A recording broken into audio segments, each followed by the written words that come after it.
नमस्कार दोस्तों, हमने हमारे पिछले वीडियो में छठे भाव पर चर्चा की थी। आज भावों की श्रृंखला को आगे बढ़ाते हुए हम उस भाव पर चर्चा करेंगे जो वैवाहिक जीवन, जीवन साथी इत्यादि से संबंधित है। जी हाँ, मैं बात कर रही हूँ कुंडली के 7वें भाव की। नमस्कार दोस्तों, मैं मंजुश्री आप सभी ज्योतिष के जिज्ञासुओं का हमारे YouTube चैनल ज्योतिर्दृष्टि में बहुत बहुत अभिवादन करती हूँ। चलिए दोस्तों, शुरू करते हैं और 7वें भाव को समझने का प्रयास करते हैं। काल पुरुष कुंडली के अनुसार शुक्र कुंडली के 7वें भाव का स्वामी है। दोस्तों, किसी भी कुंडली के 7वें भाव से हम विवाह, जीवन साथी, रिश्ते, साझेदारी आदि को देख सकते हैं। इस भाव को युवती भाव भी कहा जाता है। 7वें भाव से हम प्रसिद्धि, करियर, व्यवसाय, व्यापार, सफलता, प्रतिष्ठा, पद प्राप्ति, संयोजन, जीवन साथी का स्वभाव और शारीरिक रूप, विवाह के बाद लाभ और हानि, जीवन में संकट, दुश्मन, विरोधियों, नेगोशिएशंस, वेकेशन होम्स, खुशी, आराम, जनेंद्रियां अर्थात सेक्सुअल ऑर्गन्स आदि को देख सकते हैं। दोस्तों, 7वें भाव को मारक भाव भी कहा जाता है। 7वें भाव से संबंधित रिश्तेदार हैं जीवन साथी, भाई बहनों के बच्चे, नानी, मामा का परिवार, कुटुंब, पिता के बड़े भाई इत्यादि। इस भाव द्वारा दर्शाए गए शरीर के अंग हैं internal sexual organs and kidneys. ज्योतिष शास्त्र के अनुसार 7वें भाव का स्वामी कुंडली के विभिन्न भावों पर मूल रूप से क्या परिणाम देगा या क्या फल देगा, आइए जानते हैं। आज के वीडियो में हम काल पुरुष कुंडली के संदर्भ में ही बात करेंगे। आज की चर्चा बहुत ही बुनियादी स्तर पर है। कुंडली में भाव के ग्रह स्वामी, राशि और ग्रहों की स्थिति को देखने और समझने के उपरांत ही वास्तविक प्रभाव को समझा जा सकता है।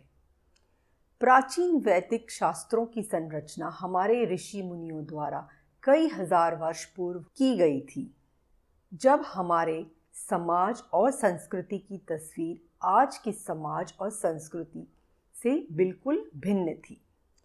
प्राचीन काल के मानदंड और मूल्य अलग थे, इसीलिए हमें आज के समय, स्थान और परिस्थिति अर्थात देश, काल, पात्र के अनुसार व्याख्या करने की आवश्यकता है।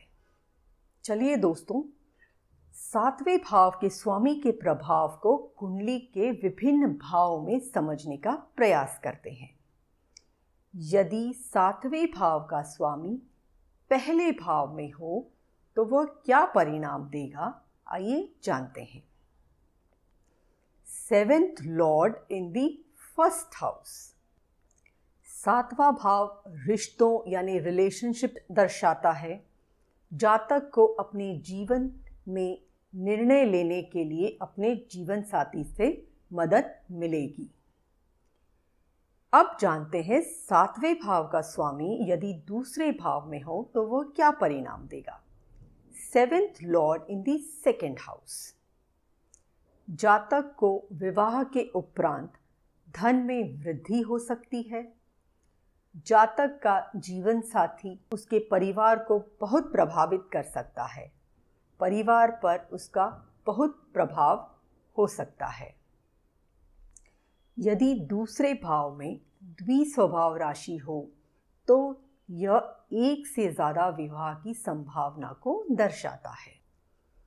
अब बात करते हैं यदि 7वें भाव का स्वामी तीसरे भाव में हो तो वह क्या परिणाम देगा। 7th lord in the 3rd house. व्यक्ति का जीवन साथी उसे साहसी बना सकता है और उसकी महत्वाकांक्षाओं की प्राप्ति करने में महत्वपूर्ण भूमिका निभा सकता है। यदि सातवें भाव का स्वामी चौथे भाव में हो तो वह क्या परिणाम देगा? Seventh lord in the fourth house जीवन साथी के साथ मधुर संबंध को दर्शाता है और उनका दाम्पत्य जीवन सुखी हो सकता है। They can have a happy married life. व्यक्ति के जीवन साथी के करियर उन्मुख होने की संभावना को भी दर्शाता है। The native spouse is likely to be career oriented. यदि सातवें भाव का स्वामी पांचवें भाव में हो तो वह क्या परिणाम देगा? Seventh lord in the fifth house. यह व्यक्ति के जीवन में रोमांस और प्रेम विवाह का संकेत देता है। It indicates romance and a love marriage. यदि सातवें भाव का स्वामी छठे भाव में हो तो वह क्या परिणाम देगा? Seventh lord in the sixth house. व्यक्ति के विवाह में बाधाएं आ सकती है। रिश्ते में तनाव, झगड़े, आक्रामकता या फिर जीवन साथी को स्वास्थ्य की समस्याएं हो सकती है।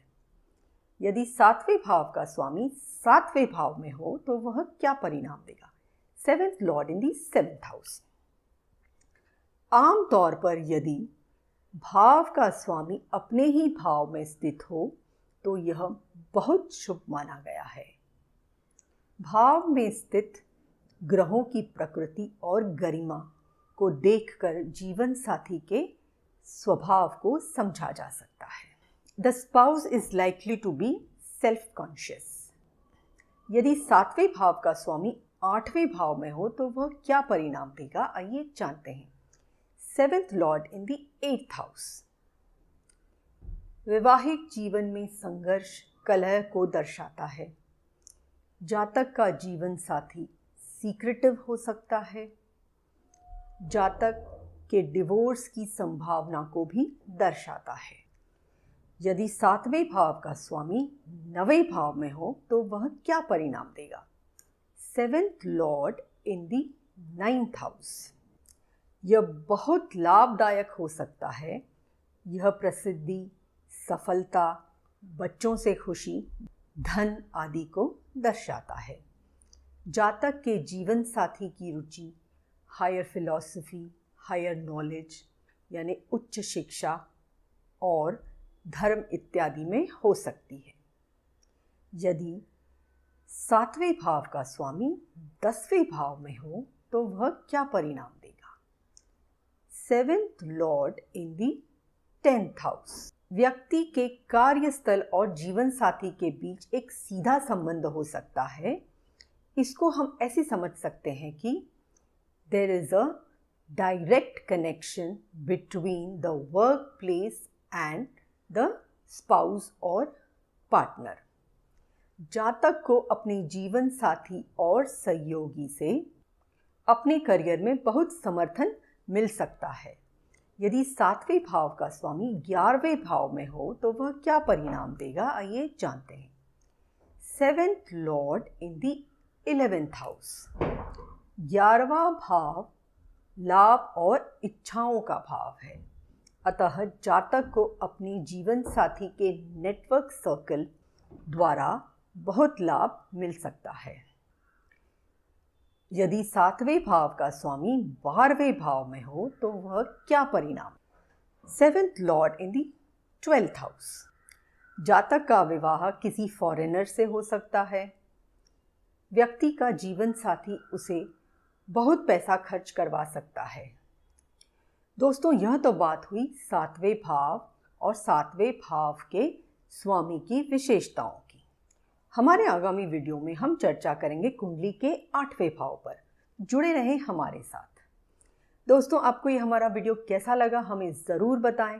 ज्योतिष पर निरंतर वीडियो देखने के लिए और ज्योतिष संबंधी जानकारियों के लिए हमारे चैनल ज्योतिष दृष्टि को ज़रूर सब्सक्राइब करें और बेल आइकन दबाना न भूलें। वीडियो देखने के लिए आप सभी का बहुत बहुत धन्यवाद।